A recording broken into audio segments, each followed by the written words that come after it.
जुआणी पत्रर गछटी ये पत्र हजार रोगर ये गोटे औषधि भाव में व्यवहार करा जाए केमिति आज से विषय आम मैंने जाना ये पत्र को जदि आम मक्चिकी शुंघा ताले जुआणी फ्लेवरटा आसो आमको बासना आसो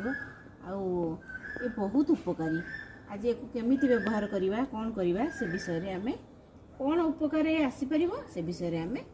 सविशेष जाना ये पत्र तोली नौची 8-10 पत्र तोली नहीं कि आम पानी रे भल भाव में धुआ धुई कर पानी रे आम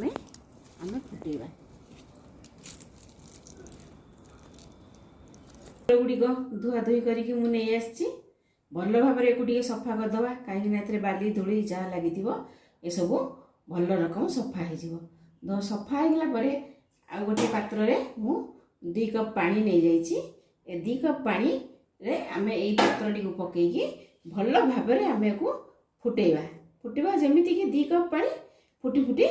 1 कप पानी हो जीवो से भली आमे को फुटेबा। वर्तमान आमर फुटी गलानी आ पानीटी फुटिकी 2 कप रु 1 कप पर्यंत हाफ हो गलानी आको आमे गोटे पात्र को छाणी नवा गोटे कप हो जाइए आम गोटे काच पात्र को छाणी नवा। वर्तमान आमर यही हेल्दी पानीयटी प्रस्तुत हो जाइए ठंडा करिकी आमे हल्का उषुम थी खाली पेटरे सकाळू खाली पेटरे आम को सेवन करवा एक सेवन करने द्वारा आमर ठंडा काश कफ एसबू दूरीभूत हो जदि आम चाहिए एथिरे महू गोटे चामच मिसेकी आम पी पारिबा। ए पत्रर एंटीऑक्सीडेंट आउ एंटीवायरल आउ एंटी इन्फ्लेमेटरी प्रॉपर्टी रही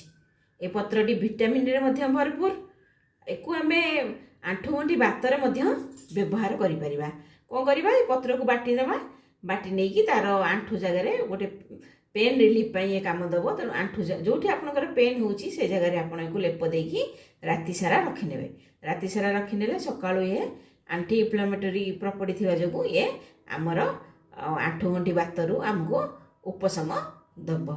आ एई पत्रटी कंचा भाव में सकाळ जदि आम को खाली पेट रे चोबई खाई गोटे ग्लास पानी पी देबा ताहले ये होची आमर